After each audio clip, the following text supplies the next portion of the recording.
جانے کے بعد حضرت عمر سے ملاقات ہوئی تو حضرت عمر نے کہا کہ کیا حال ہے، تو انہوں نے کہا کہ سارا واقعہ ان کو بیان کیا کہ میں خط دینے کے بعد ایسا ہوا تھا اور اس نے قسم کھا لی. تو حضرت عمر کو بہت خوشی ہوئی.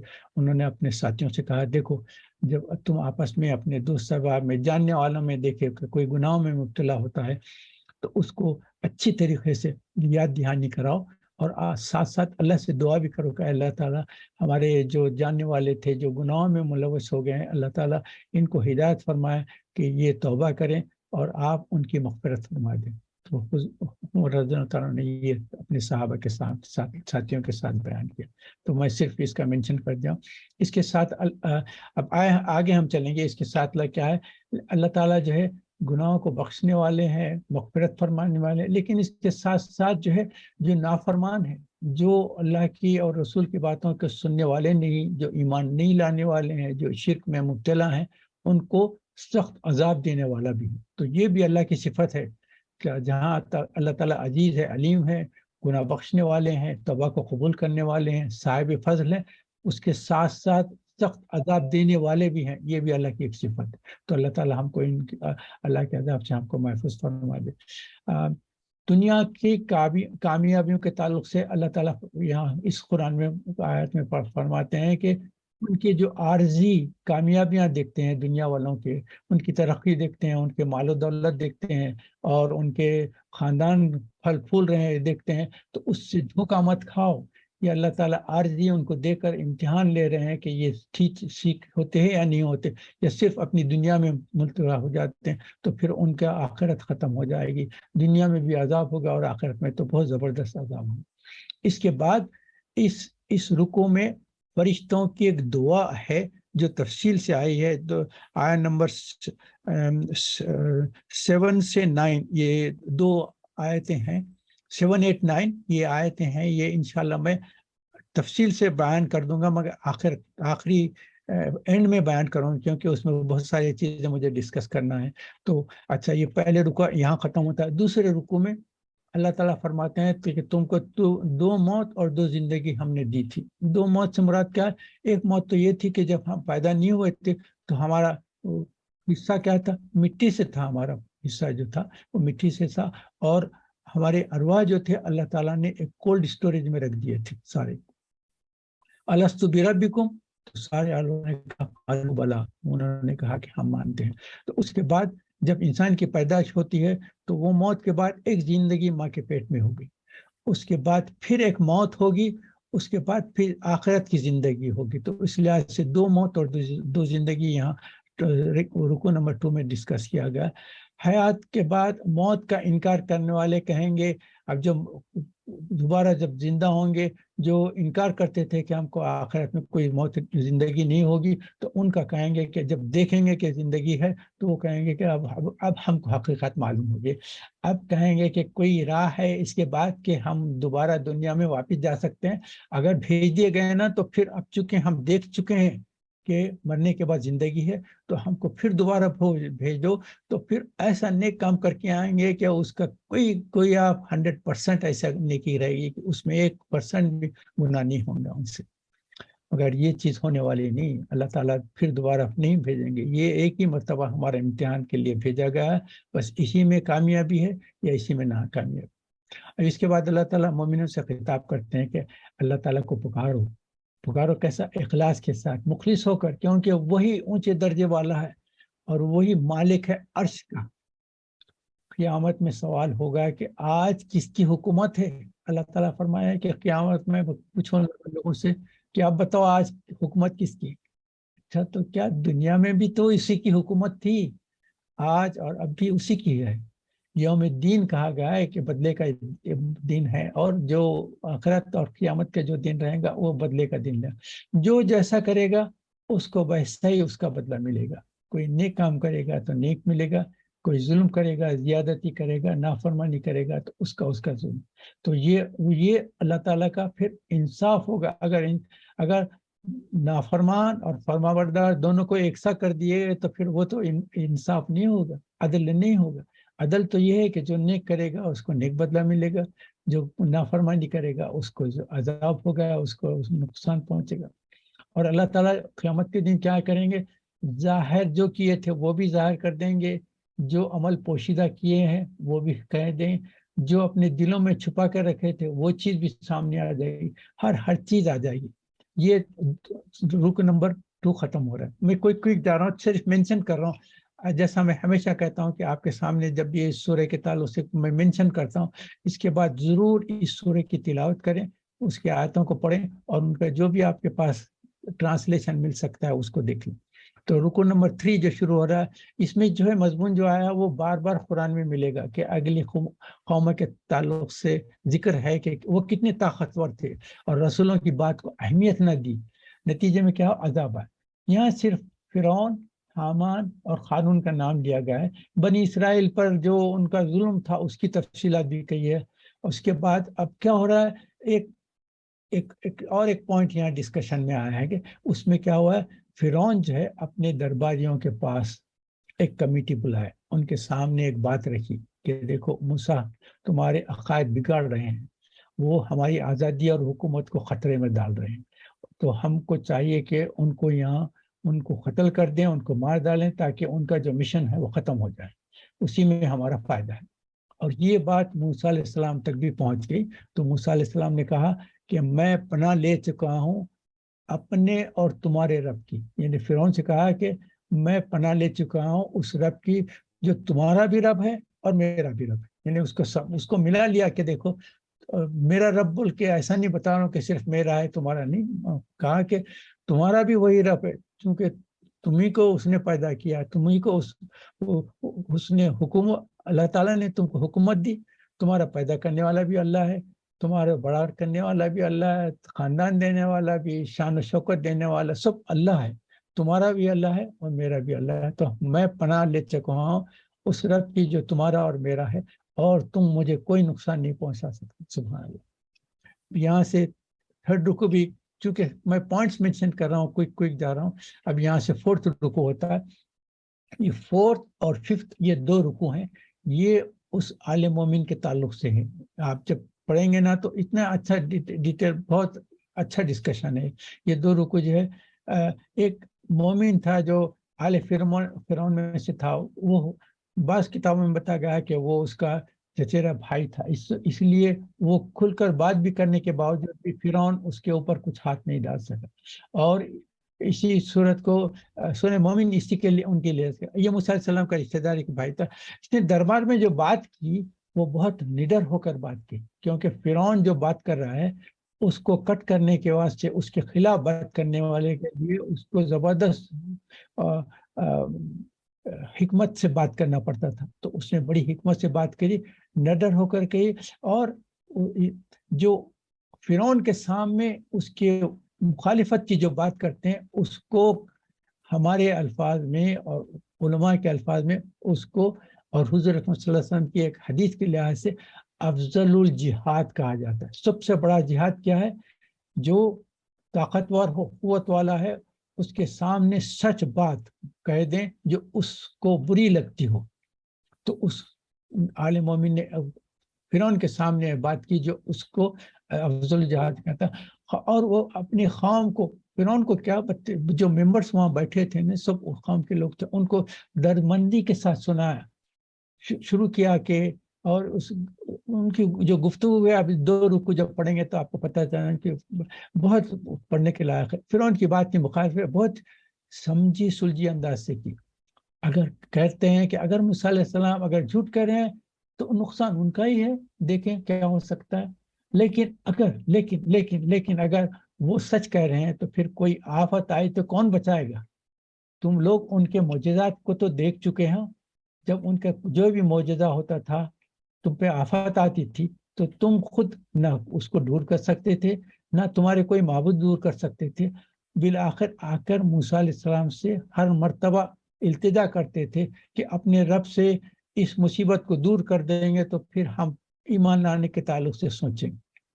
تو انہوں نے کہتے ہیں کہ جب تم کو موسیٰ علیہ السلام سے عاجزی کرنی پڑی تو دیکھتے ہیں کہ جو تم پہ اللہ کے عذاب آتے تھے وہ تم اس سے بچ نہیں سکتے تھے، ان کو بنا، تو پھر ان سے یہ سمجھتے ہیں کہ وہ جھوٹ بول رہے ہیں تو نہیں، وہ تو سچ بول رہے ہیں، لیکن ہم کو چاہیے کہ اس تعلق سے غور و فکر کریں، ورنہ اللہ کا عذاب آئے گا اور تباہ کر دے گا۔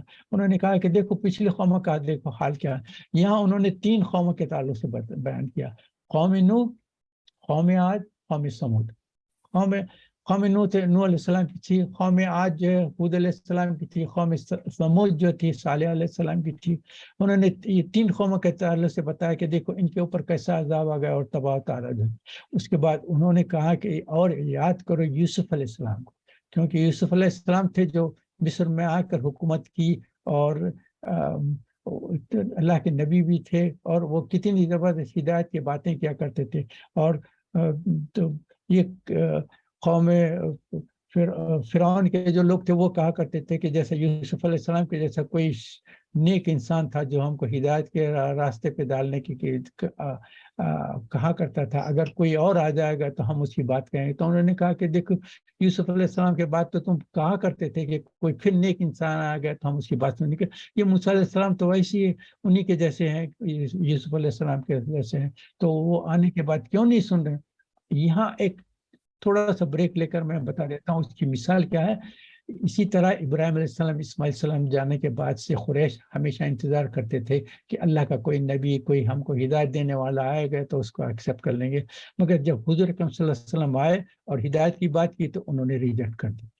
تو یہ ساری میں مثال اس لیے دیا ہوں کہ جیسا یوسف علیہ السلام کے تعلق سے انہوں نے بات کیا تھا، حضور اکرم صلی اللہ علیہ وسلم آنے کے بعد قریش نے بھی یہ اسی قسم کا کیا۔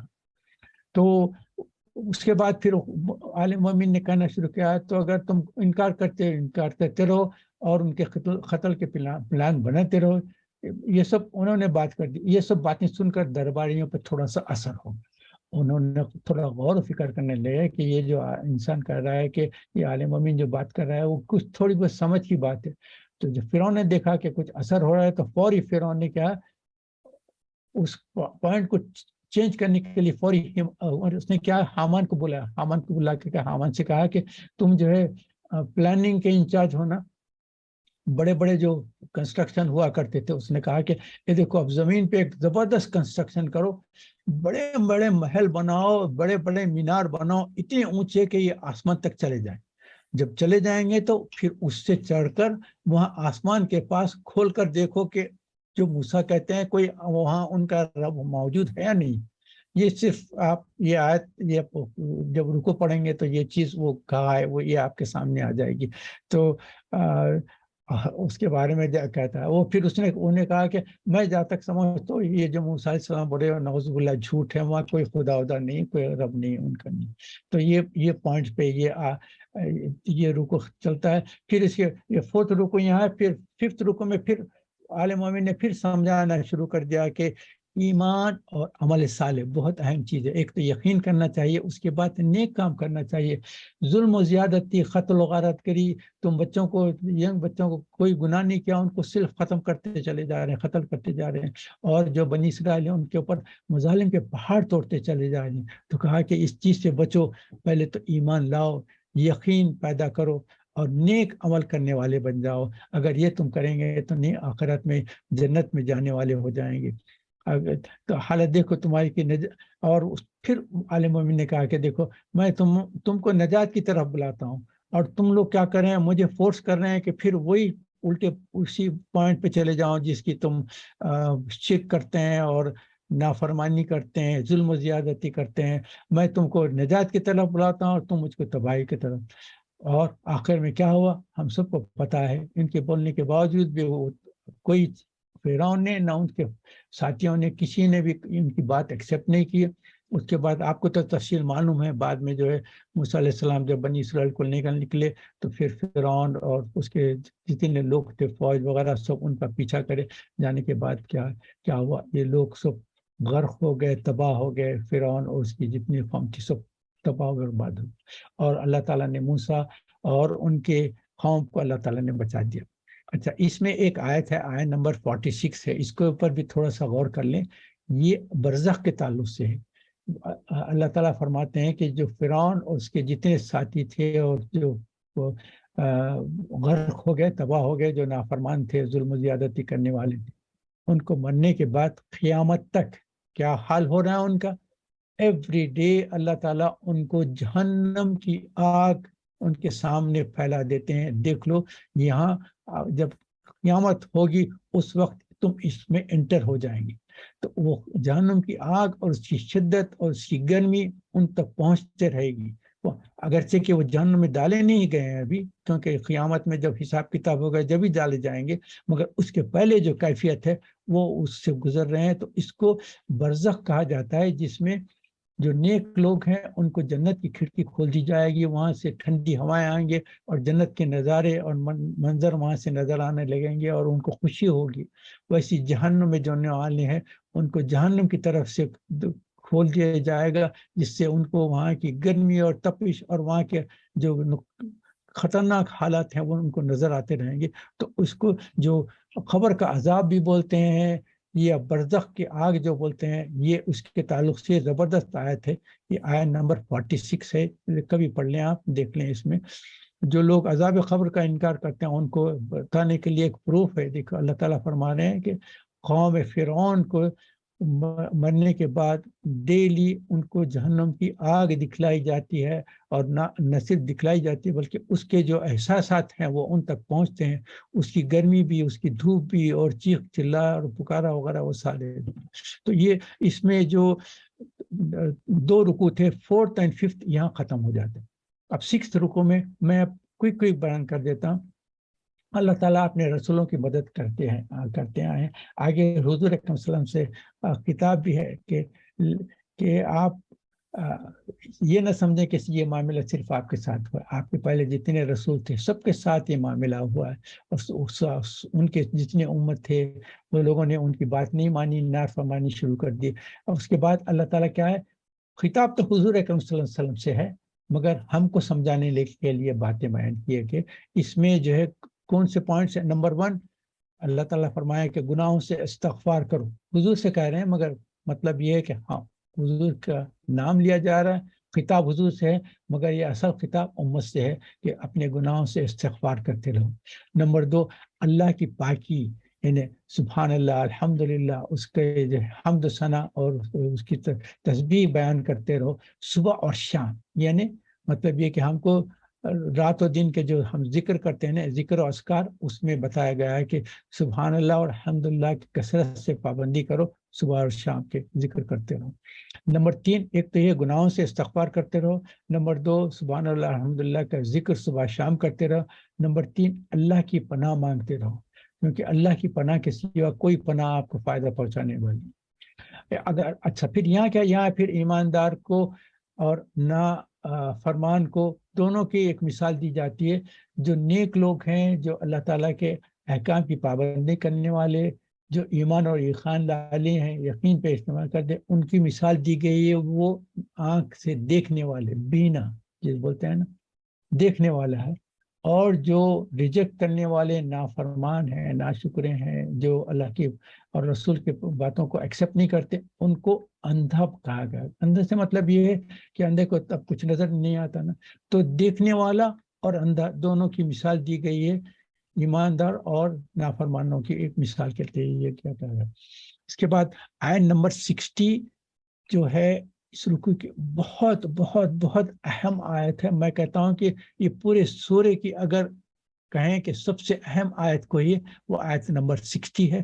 اس آیت کو میں اس سورے کی اہمیت کے جو ہے اس کی میں اس وقت ڈسکس نہیں کرتا. میں یہ پورے رکوع ڈسکس کرنے کے بعد اس آیت کے اوپر کانسنٹریٹ کر کے ایٹ دی اینڈ میں 2 پوائنٹس میں ڈسکس کروں گا. ایک تو یہ آیت جو ہے دعا کے تعلق سے، آیت نمبر 60 جو ہے دعا کی آیت ہے، اور دوسری جو ہے آیت نمبر جو ہے ایک آیت نمبر 7 ہے جو فرشتوں کی دعا ہے. تو یہ 2 پوائنٹس میں انشاءاللہ ایٹ دی اینڈ بات بیان کر دوں گا. اب ہم کنٹینیوشن ہم کرتے ہیں. اس کے بعد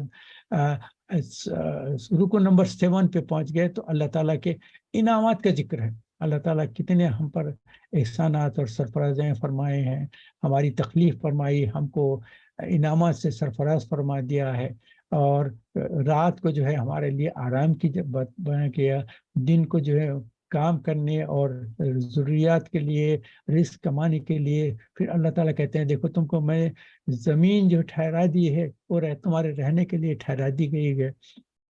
جس سے آپ کو رزق بھی ملتا ہے، اور آسمان جو ہے تمہارے لیے کورنگ اور ایک چھت بنا دی گئی ہے۔ پھر اللہ تعالیٰ کہتے ہیں کہ تم کو ایک بہترین صورت سے میں نے پیدا کیا، رزق دیا ہے، اور تم کو زندگی دی ہے، مگر اس کے بعد تو موت آنا ہے، جس کے بعد تم کو تمہارے جو نیک کام کریں اس کا بدلہ بھی نہیں ہے۔ اور دنیا کا امتحان کی جگہ ہے، اس میں آپ کا ٹیسٹ ہو جائے گا۔ اس کے بعد تخلیق انسان کے کچھ سٹیجز ڈسکس کیے گئے، جیسے مٹی سے پیدا ہوئے، پھر اس کے بعد کیا ہوا، اس کے بعد یہ ہم اس کے پہلے بھی کئی سٹیجز جو تھے تخلیق انسان کی ڈسکس کیے ہیں، تو یہاں میں تفصیلات میں نہیں جانا چاہتا۔ اب اس کے بعد جو ہے 8 رکو جو ہے، اس میں مشرکین کو ان کے معبودوں کے بارے میں کہا جاتا ہے کہ دیکھو وہ کیا کر سکتے ہیں۔ اس میں دیکھو اتنا سب جاننے کے باوجود پتھر کے مورتیاں لکڑی سے تراش کے بنا لیتے ہیں، فوٹوز بنا لیتے ہیں، جو چاہے بناتے ہیں، اور ان کو معبود کر کے عبادت کرتے ہیں۔ اب آپ کو صرف یہی بتا دینا چاہتا ہوں کہ اب انڈیا میں کیا ہوتا ہے، وہاں جہاں جہاں مندریں ہیں، بتیں بٹھا کے رکھے، خود اپنے ہاتھ سے بت بناتے ہیں، پتھر کے بت بناتے ہیں، اور صبح سے شام تک ان کی پوجا کرتے ہیں، ان پہ کیا کیا یہ اگر چیز نہ ہوتی تو مجھے یقین بھی نہیں ہوتا تھا کہ یہ بتوں کی پوجا کیسا کرتے ہیں۔ مگر جب آپ انڈیا جائیں گے نا تو پتہ چلے گا کہ وہاں اتنے مندریں ہیں، اور آپ بہت شرم کی بات یہ ہے کہ بعض عرب ممالک میں بھی جو ہے مندریں بن رہے ہیں۔ اللہ تعالی ہم کو مسلمانوں کو ہدایت فرمایا کہ کیسا اسلام آنے کے بعد اپنے ملکوں میں مندر بنانے کی اجازت کیسا دی جاتی ہے، اور وہاں مندریں بنائے جاتے ہیں، پتھر رکھ کے ان کی مورتیوں کی پرستش کرتی جاتی ہے۔ اللہ ہم کو محفوظ فرما دے، اور ہم مسلمانوں کو عقل عطا فرمائے۔ تو یہ 8 رکو اس طرح تھا۔ لاسٹ رکو میں بیان کر کے اس کے بعد امپورٹنٹ پوائنٹس پہ آتا ہوں۔ لاسٹ رکو 9 رکو میں جو اللہ تعالیٰ ٹرانسپورٹ کے تعلق سے کہتے ہیں کہ دیکھو تم کو ہم نے جانور دیے جو اس زمانے کے لحاظ سے وہ سورس آف ٹرانسپورٹ تھا، اسی کے اوپر سفر بھی کرتے تھے، چیزیں ڈال کر تجارت بھی کرتے تھے، ایک جگہ سے دوسری جگہ اپنا سامان منتقل کرتے تھے۔ اس کے علاوہ اللہ تعالیٰ فرماتے ہیں تم کو اللہ تعالیٰ نے کشتیوں کی بھی ہدایت فرمائی، تم کے لیے تمہارے کشتیاں بنائے جس سے تم جو ہے سمندری سفر کرتے تھے۔ وہ تمہارا ایک تو ٹرانسپورٹ تھا جس میں خود بھی سفر کرتے تھے اور اپنا سامان وغیرہ بھی لے کر ایک جگہ سے دوسری جگہ جایا کرتے تھے۔ تو وہ تھا، اس کے ساتھ ساتھ اس میں صرف ایک اشارہ ہے کہ جتنا بھی ٹرانسپورٹ ہے، یہ اللہ تعالیٰ اس ٹرانسپورٹ کے تعلق سے کہتے ہیں کہ میں نے کتنا تم پر انعام فرمایا کہ تم کو یہ ٹرانسپورٹ دیا ہے۔ تو اس کا ٹرانسپورٹ ہمارے لحاظ سے، اب آج کل کے لحاظ سے تو کیا ہے، موٹر کار سے ہے، پلین ہے، اور پھر اور آگے آنے والے سپر سونک جیٹس بھی ہیں۔ یہ سارے جو ہے ٹرانسپورٹ کی چیزیں اللہ تعالیٰ ہم کو اشارہ دے دیں کہ تمہارے کو دیا ہے۔ مگر اس کے بعد اللہ تعالیٰ ایک وارننگ بھی ہم کو یہ دے رہے ہیں کہ یہ سب دیکھ کر بھی ایمان اگر نہ لائیں گے تو تمہاری بربادی۔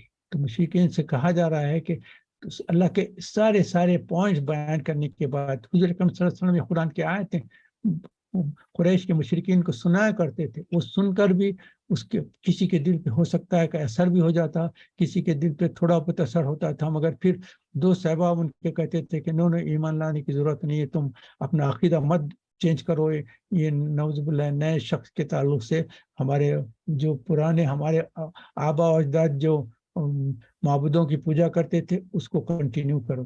تو اللہ تعالیٰ یہاں وارننگ دے رہے ہیں کہ سب دیکھ کر اگر ایمان نہ لائیں تو پھر تمہاری بربادی۔ ایک لاسٹ آیت میں ایک بہت اہم پوائنٹس میں بیان کر کے جو رکوعوں کی تفصیل آ رہی ہے ختم کرتا ہوں۔ آخری وقت کا ایمان اللہ تعالیٰ قبول نہیں کریں گے، جیسا کہ فرعون غرق ہوتے وقت جب دیکھا کہ فرشتے بھی آ گئے ہیں اور اب ڈوبنے والا ہے، کیونکہ اس کے پہلے جو 9 معجزات دیکھا تھا نا، اس میں دیکھنے کے بعد بھی دکھتا تھا کہ عذاب آ رہا ہے، سب اللہ کی طرف سے آ رہا ہے، مگر اس کے بعد بھی ایمان نہیں لایا، اور کیونکہ اس وقت اس کے آخری وقت نہیں آیا تھا، تو اللہ تعالیٰ اس کو پھر بھی مہلت دیتے رہے، مگر جب غرق ہونے کے قریب آیا اور فرشتے روح نکالنے والے آ گئے، اس وقت کہا کہ اب میں ایمان لاتا ہوں موسیٰ اور فرعون کے رب پر، بنی اسرائیل کے جو رب ہیں ان پر اب ایمان لاتا ہوں، پکار کے کہا۔ مگر اللہ تعالیٰ نے فرمایا کہ اب جب فرشتوں کو دیکھ لیا کہ تیری روح نکالنے والے ہیں، اب آخری وقت کا جو وقت ہے اس وقت کا ایمان قبول نہیں ہوگا۔ اور ہمارے لیے ایک وارننگ یہاں ہے ہمارے لیے تو الحمدللہ ہمارے پاس تو ایمان ہے، مگر توبہ جب بھی آپ توبہ کریں گے اللہ تعالیٰ قبول کرتا ہے. صرف آخری وقت کی توبہ قبول نہیں ہو. جس وقت آپ کے سامنے فرشتے نظر آنا شروع ہو گئے اس وقت کہیں کہ اللہ اب میں سارے گناہوں سے توبہ کرتا ہوں، تو وہ توبہ قبول نہیں ہو. جب آپ فرشتوں کو دیکھ لیں گے تو اس لیے آخری وقت سے پہلے توبہ کر لیں، وہ توبہ کو اللہ تعالیٰ قبول فرماتے. صرف جو لاسٹ منٹ پہ جب غر کی کیفیت آتی اس وقت اگر توبہ کریں گے تو وہ توبہ قبول نہیں ہوتی. ایک تو یہ انسانی انڈیویجول سے، اور کلیکٹیولی جو توبہ ہے وہ اس وقت قبول نہیں ہوگی جب سورج جو ہے ایسٹ کے بجائے ویسٹ سے نکلے گا. قیامت کے دن جو آ رہا ہے نا، وہ اس وقت کا آخری جو دن رہے گا، اس وقت ایسٹ کے بجائے سورج جو ہے ویسٹ سے نکلے گا. جب لوگ دیکھیں گے کہ ویسٹ سے سورج نکل گیا ہے، اس وقت کہیں کہ او ہم توبہ کرتے ہیں، معافی چاہتے ہیں، ایمان لاتے ہیں، تو اس وقت کی نہ توبہ قبول ہوگی نہ ایمان قبول ہوگی. تو یہ ایک پوائنٹ تھا، میں آپ کو بتا دینا چاہتا تھا. اب ہم چلیں، جیسا میں آپ سے وعدہ کیا ہوں، اب ہم 2 پوائنٹس کے اوپر ڈسکشن کر لیں گے.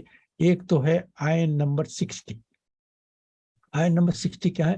اللہ تعالیٰ فرماتے ہیں اعوذ باللہ من الشیطان وقال ربکم ادعونی استجب لکم ان الذین یکفرون بعبادتی سیدخلون جہنم داخرین.